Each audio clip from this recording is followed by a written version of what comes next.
The large meeting room of the Galactic Council filled with loud laughter. Admiral Grix from the Andromeda Alliance showed a 3D image of Earth's newest spaceship. The sharp-edged vessel called the Dimensional Leap looked old-fashioned next to the smooth, light-powered ships of the older alien races. "Look at this, members of the Council," Grix said with a mean smile on his green, scaly face.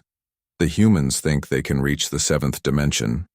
Their science people say this ship can bend space in ways our smartest minds said was impossible hundreds of years ago." Ambassador Kate Wilson from Earth sat quietly at the end of the big round table. Her teeth pressed together as leaders from 57 space civilizations made fun of her planet's technology. Earth had only figured out how to travel faster than light 40 years ago. This made humans like babies in the space community. The Dimensional Leap project was humanity's biggest dream, a completely new way to think about moving through space. "Ambassador Wilson, maybe your people should join our teaching program," said Representative Zorn from the Pleiadian Concordat, causing more laughing. "My civilization gave up on such basic dimension theories thousands of years ago." Kate stayed, calm and professional. "Thank you for your suggestion, Representative Zorn. But Earth will still do the test launch next month as planned." The meeting ended. Commander Alan Foster, Kate's military helper, whispered to her, "They won't laugh for long. Project Tesseract is moving faster than we expected." Yellow lights shined down on the council chamber as the aliens filed out. Many gave Kate looks of pity or amusement. Some didn't even look at her, as if humans weren't worth their attention. Kate watched them go, her blue eyes taking note of every small insult. She had felt this way for 3 years as Earth's voice in the stars looked down on, dismissed, treated like a child at the adults' table. "The ship will be ready in 3 weeks, not 4, Alan continued, his voice low. "Dr. Martinez made a breakthrough with the dimensional inverters yesterday." Kate nodded slightly, careful not to show too much emotion. The walls had ears in the Galactic Center. "Tell me more when we're back on our ship." They walked through the grand hallways of the Galactic Center. The building itself seemed to mock Earth with its impossible architecture. Floating sections that defied gravity, walls that changed color based on the emotions of those nearby, and ancient materials that no human scientist could identify. Built by the combined efforts of the elder races, it stood as a constant reminder of how far behind humans remained. 2 hours later, aboard the Earth diplomatic vessel, Hope's Endeavor, Kate finally relaxed in the secure conference room. The anti-spying systems hummed softly around them, creating a safe space to talk freely. "Show me," Kate said, leaning forward. Alan activated the table's display. A 3D model of the Dimensional Leap appeared, spinning slowly. Dr. Martinez found a way to stabilize the quantum field using a new crystal formation. The 7th-Dimensional access point should hold steady for 23 seconds, more than enough time for the ship to transition. "And the aliens don't know?" "No. We fed them old data. The ship design they laughed at today was from 6 months ago." Alan smiled. "Our spies report they're still focused on trying to understand our 4th-generation FTL drives. They have no idea we've moved beyond that." Kate felt a spark of pride. Earth had been admitted to the Galactic Council only because the elder races needed a new trading partner after the Proxima conflict. No one expected humans to advance so quickly. While publicly accepting guidance from alien advisors, Earth's best minds had been working in secret facilities buried deep under the lunar surface. "We've tested the dimensional inverters in isolated conditions," Alan continued, showing another image of a small metal sphere surrounded by complex equipment. "This probe spent 3.2 seconds in 7th-dimensional space last week. When it returned, it had aged 17 years. Kate's eyes widened. "Time dilation effects?" "Among other things. The probe also brought back readings that Dr. Martinez can't explain. Energy patterns that don't match anything in the databases the aliens shared with us." Alan's voice dropped even lower. "Kate, I think the elder races are hiding something big. Something about the higher dimensions they don't want us to discover." Outside the window of the conference room, the massive central planet of the Galactic Council glowed blue-green. Thousands of ships from hundreds of worlds moved through the carefully controlled traffic lanes. Earth vessels were always assigned, the outermost routes, the longest approaches, another small way to remind humans of their low status. "When does the full crew arrive?" Kate asked, studying the data before her. "Captain Diane Nelson and her team will reach lunar base in 18 hours. They've been training in the simulator for months." Kate nodded slowly. "And they understand the risks? That this could all go very wrong?" Alan's face grew serious. "They do. Every crew member volunteered knowing there's a 20% chance of total mission failure. But they also know what success means for Earth. It meant everything. If the dimensional leap worked, humans would jump ahead by centuries in the development timeline the elder races expected them to follow. They would go from being the amusing newcomers to a force that could not be ignored. "We need to be ready for the political fallout," Kate said, standing up to look out the window. "The moment they realize what we've done, the Council will try to restrict us. They'll claim safety concerns, pass new regulations." "By then it will be too late," Alan replied. "Once we prove the technology works, we can build more ships quickly. The factories on Mars are already prepared."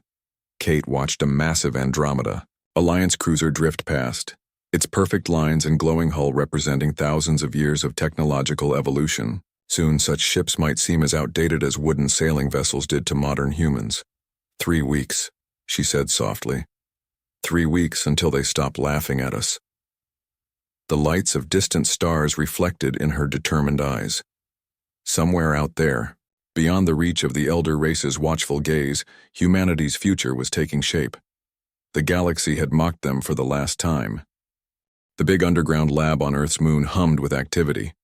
Dr. Olivia Martinez moved carefully through the huge hangar that held the dimensional leap. The ship's outer shell shined under the bright lights.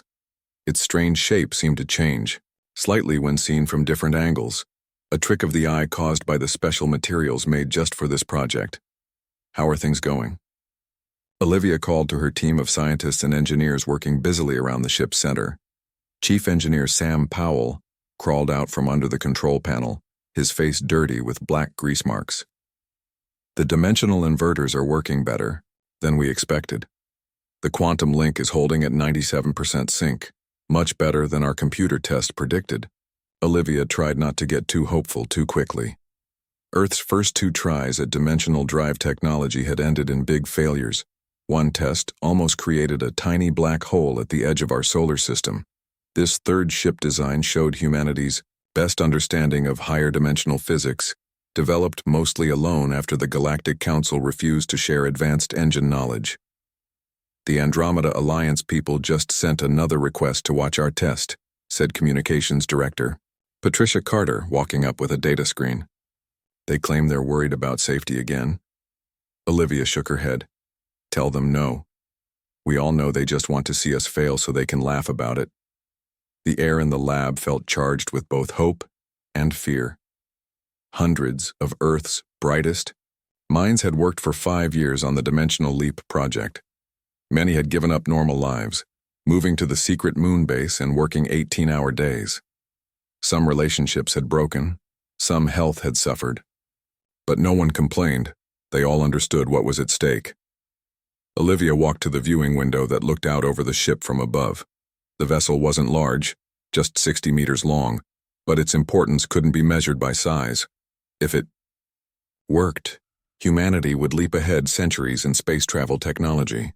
If it failed, Earth might never get another chance to break free from the tight rules the elder races placed on developing species.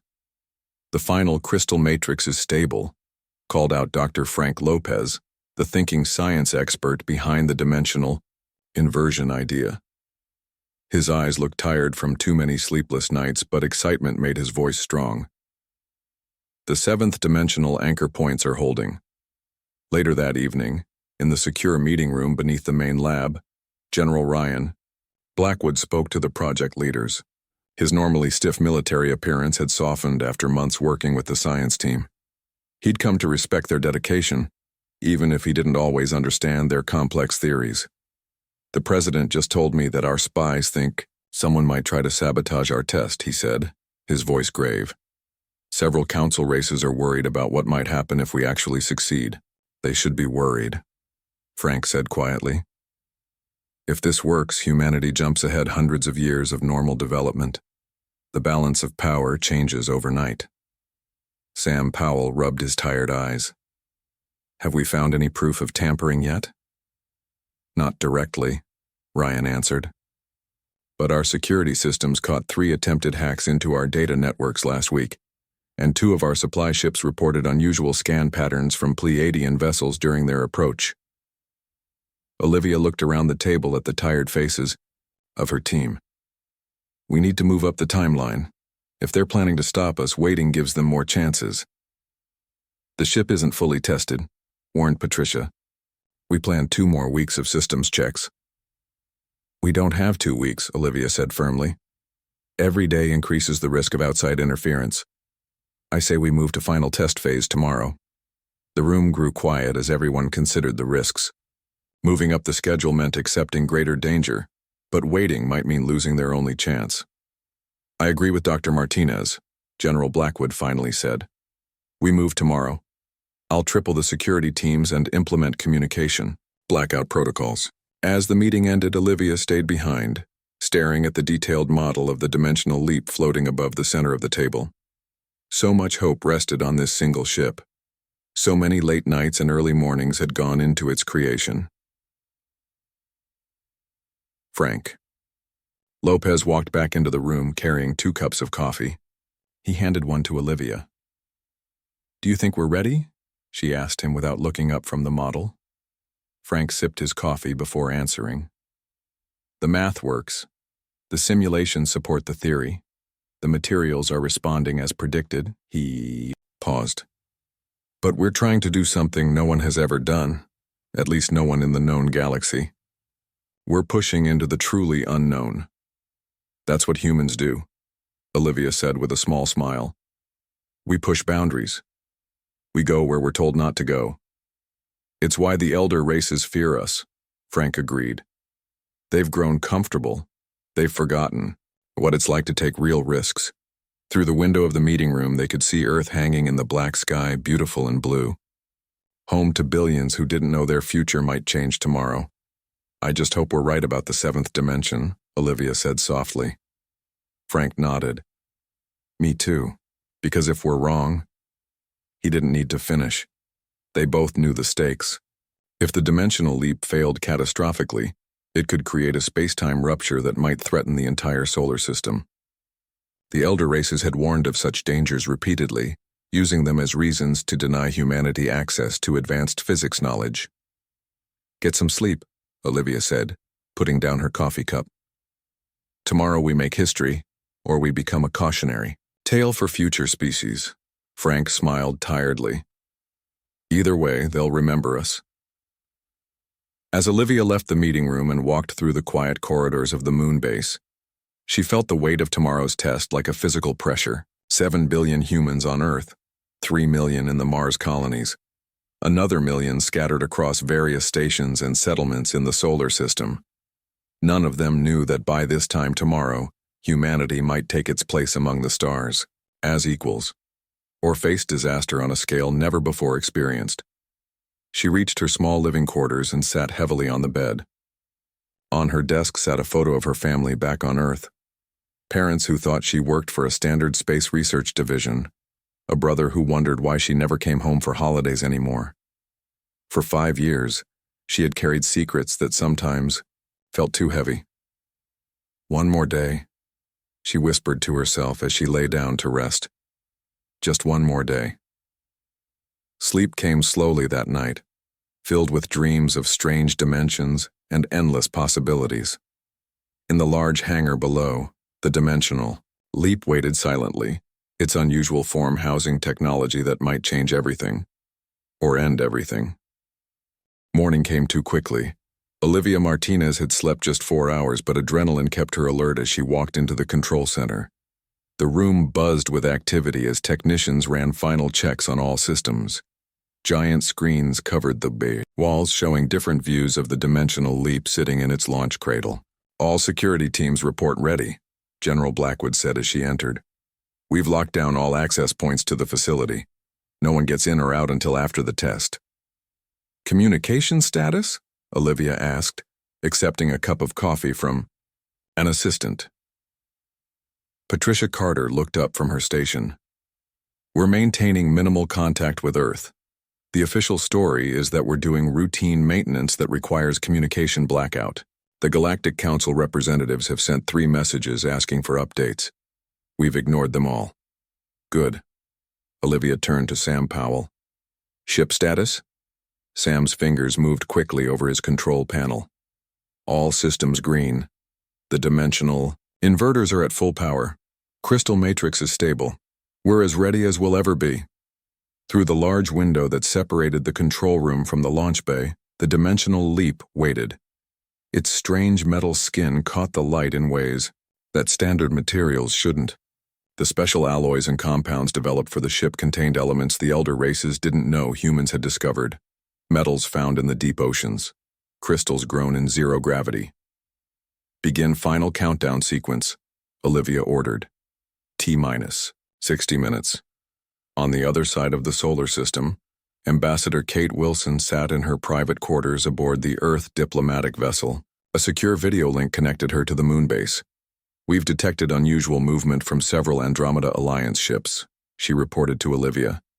Nothing aggressive yet, but they're definitely interested in something happening near Earth. Do they know about the moon base? Olivia asked, concern showing on her tired face. Kate shook her head. I don't think so. Our cover story about deep lunar mining operations seems to be holding, but they're suspicious. We only need a few more hours, Olivia said. Once the test is complete, it won't matter what they know. I'll do my best to keep them distracted, Kate promised. Good luck. The screen went dark. Olivia took a deep breath and returned her attention to the launch preparations. Everything they had worked for came down to this day. The viewing area above the launch bay slowly filled with the highest-ranking officials from Earth's government and military. The president watched from a secure location on Earth. The risk of having all leadership in one place was too great. But her chief science advisor, Dr. Ethan Mills, represented her in person. The dimensional fold theory is sound, Frank Lopez explained to a group of officials who looked both nervous and excited. When the inverters activate, they will create a temporary connection to the 7th dimension. The ship will slip into that higher plane of existence, where our normal rules of physics don't apply. And it can travel faster there?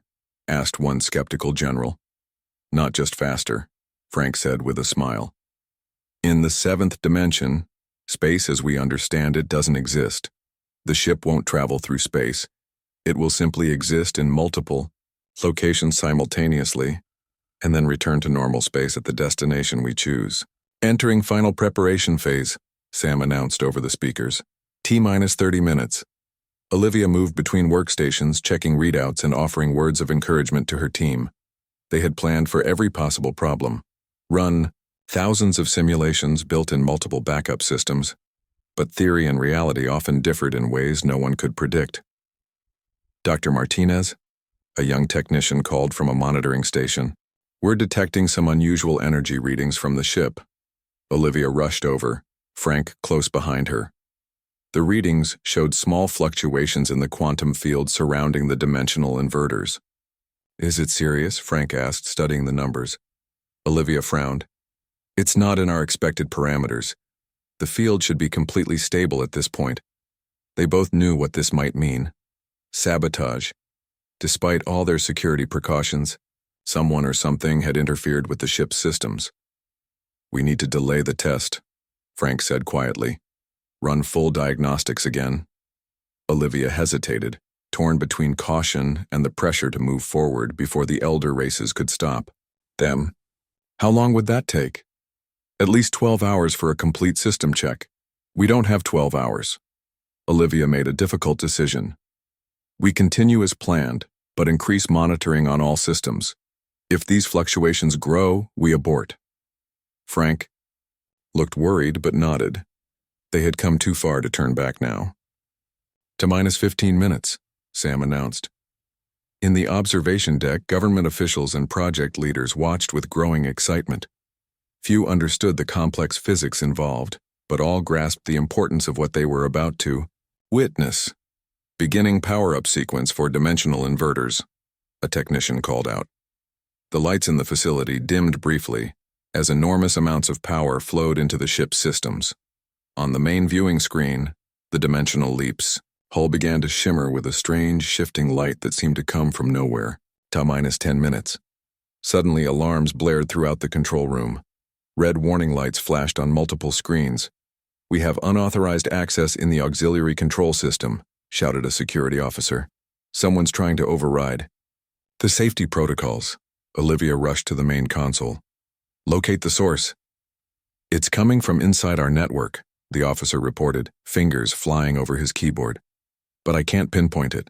The signal keeps jumping between systems." General Blackwood barked orders into his communicator, sending security teams to check all physical access points. Patricia worked frantically to isolate the affected systems. "The dimensional inverters are activating ahead of schedule," Sam called out, his voice tense. "Someone's accelerating the sequence." Olivia faced a critical choice. Shutting down now might cause a catastrophic energy feedback loop. Continuing with a compromised system risked unpredictable results. "We can't abort," she decided, her voice steady despite her racing heart. "The field is too unstable, we have to see it through." She turned to the room. "All non-essential personnel evacuate immediately. Core team remains at stations." As people rushed from the observation deck, Olivia moved to the main control panel. "Sam, can we regain control of the timing sequence?" "Trying," he said through gritted teeth. "But whoever did this knew our systems well. They've locked us out of key functions." The ship's hull now glowed with an intense light that hurt the eyes to look at directly. The metal seemed to bend and shift in impossible ways. 5 minutes to critical threshold, Frank reported, reading data from his station. "The 7th-Dimensional fold is forming faster than expected." Against all protocols, Olivia made one final desperate decision. "Redirect all power to the stabilizing field. Let the inverters activate, but keep the fold contained to the ship only." Sam nodded and implemented her orders. The facility lights dimmed again as every available power source fed into the ship's stabilizing systems. The dimensional leap's form began to distort visibly.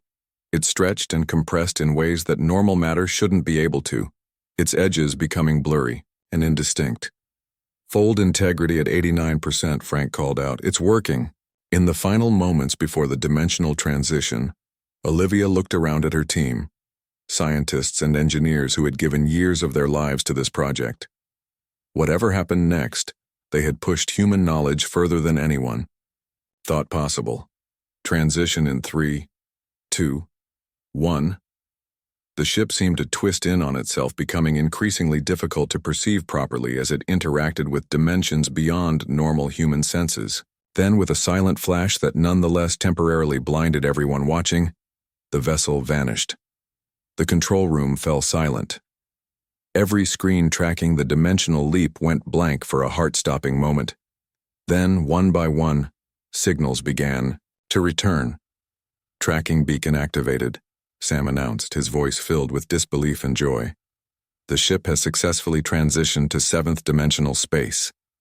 The control room erupted in cheers. Olivia felt tears in her eyes as she watched the tracking data confirm what seemed impossible. They had done it. Despite sabotage, despite the doubts of the elder races, despite everything. Across the galaxy, monitoring stations of every advanced civilization suddenly registered something their sensors were never designed to detect. A human vessel traveling through dimensions their science had only theorized about. The galaxy had stopped laughing. The success of the dimensional leap test spread through human space like wildfire. News feeds on Earth, Mars, and all the colonies lit up with excited reports. For security reasons, the government released only basic information. Humanity had achieved a breakthrough in space travel technology. The details remained classified. 48 hours later, the Galactic Council called an emergency meeting. Unlike previous sessions, this one began with an unusual sense of urgency. The elder races, normally so calm and superior, seemed disturbed. Ambassador, Kate Wilson entered the Grand Council chamber with a new confidence in her step. Commander Alan Foster walked beside her, both dressed in formal Earth diplomatic uniforms. As they moved to their seats, Kate noticed something different. The other representatives watched them with careful, wary eyes. No one was laughing now. "The Council recognizes Earth," announced the Pleiadian chairperson, his voice lacking its usual condescending tone. Kate stood and addressed the gathered representatives. "Thank you, Chairperson. I understand this emergency session concerns recent activities in Earth's solar system. We are happy to address any questions." Admiral Grix of the Andromeda Alliance rose from his seat. His scaled face showed no emotion, but his voice carried an edge of tension. "The humans have done something impossible. Our sensors detected an event 2 days ago that our scientists are still trying to understand." Images appeared in the air, above the council table, readings and measurements taken by alien monitoring stations throughout the galaxy. They showed energy patterns unlike anything seen before. "Your vessel," Admiral Grix continued, "did not simply travel through space. Our analysis shows it manipulated the basic structure of reality." Representatives murmured anxiously among themselves. Kate kept her expression neutral, though inside she felt a surge of pride. Humanity had achieved what the elder races thought impossible, or what they had pretended was impossible. In just moments, another representative added, "Your unmanned craft crossed distances that would take our fastest ships 20 years to travel, and it did this by briefly existing in a higher state that makes normal space travel outdated." Kate nodded calmly. "Yes, Earth has successfully developed 7th-Dimensional travel technology." The chamber erupted in loud voices. Some representatives demanded immediate restrictions on Earth's new technology. Others called for technical sharing agreements. A few simply seemed afraid. The chairperson called for order, striking his ceremonial staff against the floor 3 times. When quiet returned, Kate spoke again. "What Admiral Grix isn't telling you," she said clearly, "is that our ship returned with something else.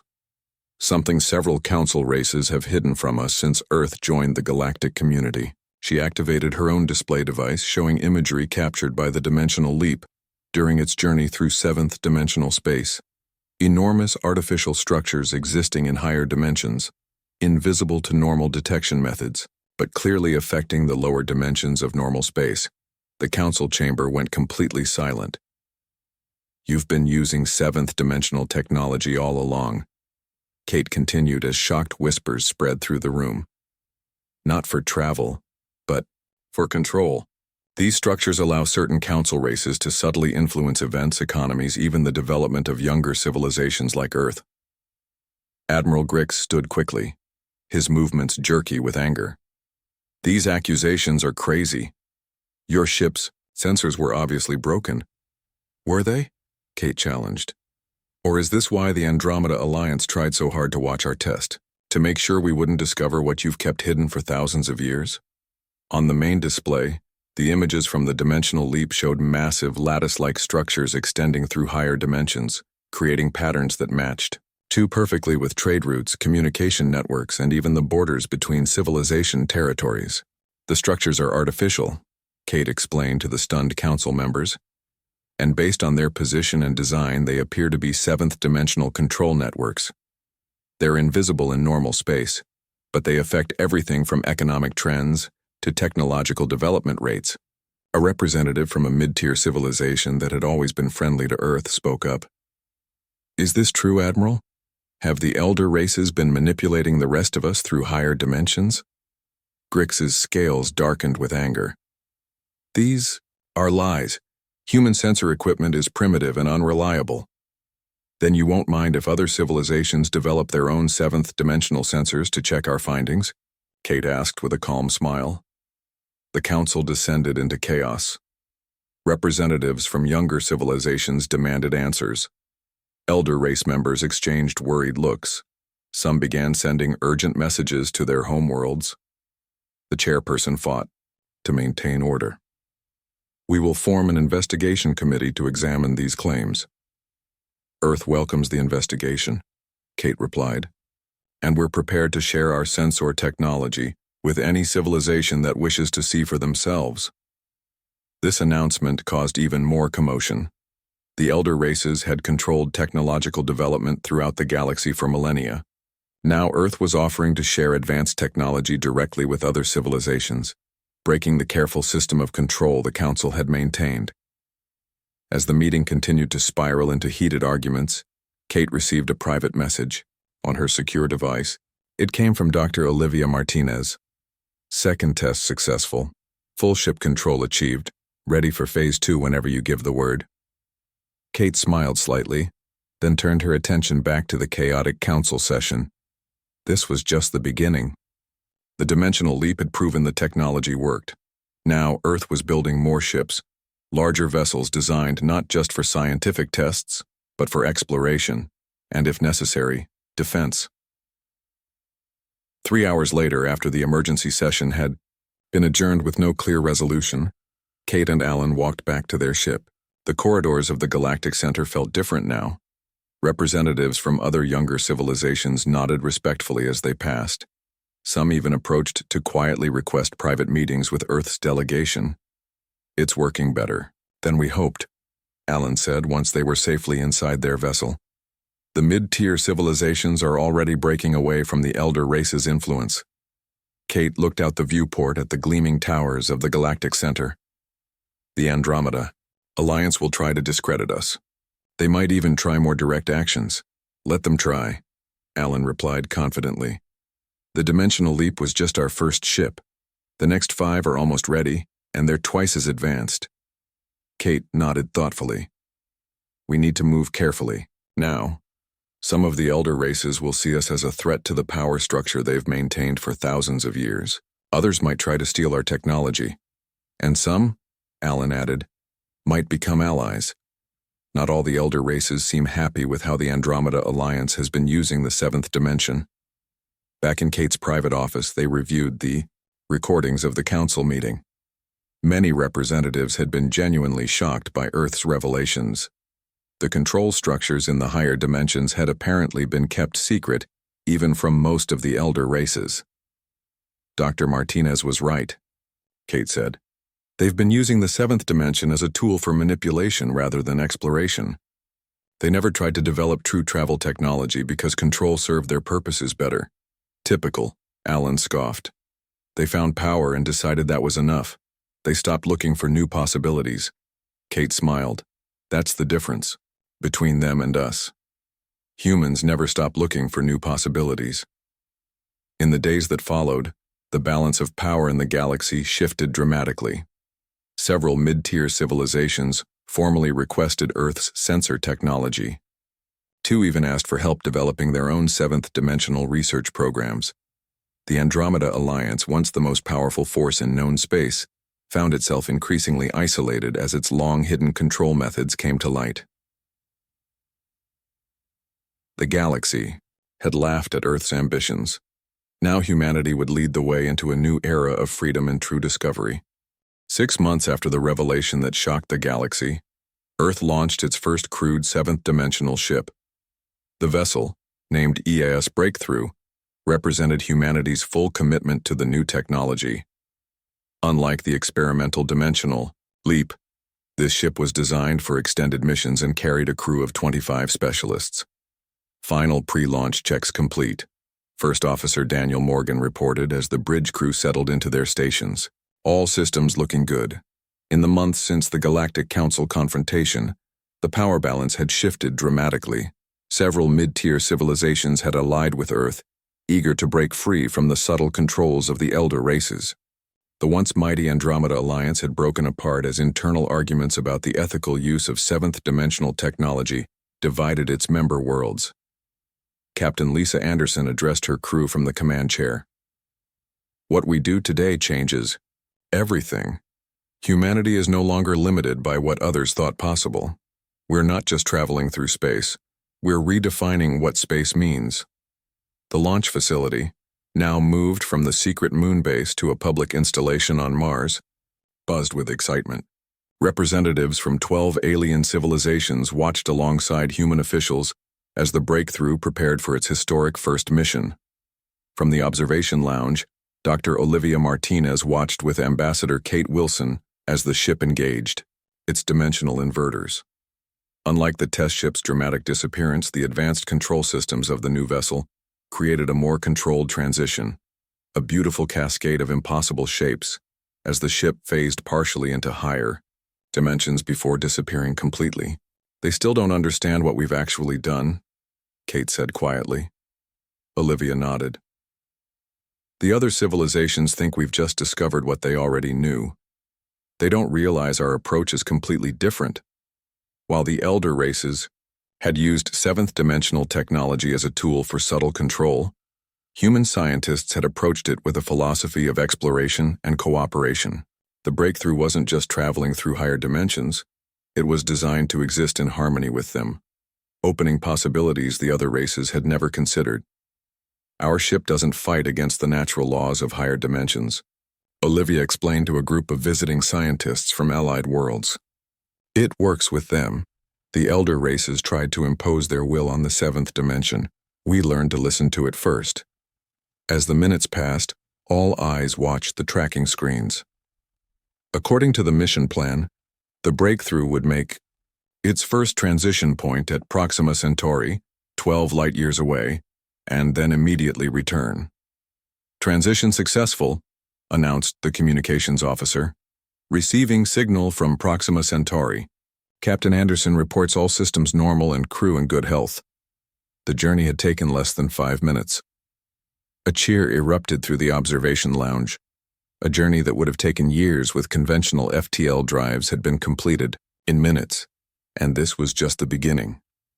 "Return transition commencing," the officer reported. 3 minutes later, the breakthrough reappeared in Mars orbit, completing a round trip of 24 light-years in less than 10 minutes. As the successful mission conclusion was announced, Kate's communication device chimed with urgent messages from dozens of galactic representatives, suddenly eager to establish better relations with Earth. "The galaxy isn't laughing anymore," she remarked with satisfaction. "No," Olivia agreed, watching as the tracking system showed the breakthrough smoothly navigating spaces that other civilizations had only manipulated from afar. "Now they're asking to learn from us." Within a year, Earth launched 5 more 7th-dimensional ships. Each carried scientists from different allied civilizations, sharing the knowledge that the elder races had hoarded for millennia. The ancient control structures in the higher dimensions were systematically mapped and their influence neutralized. New trade routes opened. Exploration missions reached parts of the galaxy never before visited. Earth, once the newcomer barely tolerated by the galactic community, became the center of a new alliance based on shared knowledge rather than control. Humans, with their unique approach to 7th-dimensional physics, led the way into unexplored regions of space and thought. The galaxy had laughed at Earth's ambitions, but humanity would have the last laugh as they led the way into a new era of true dimensional understanding, not as conquerors but as explorers showing others the way. ND.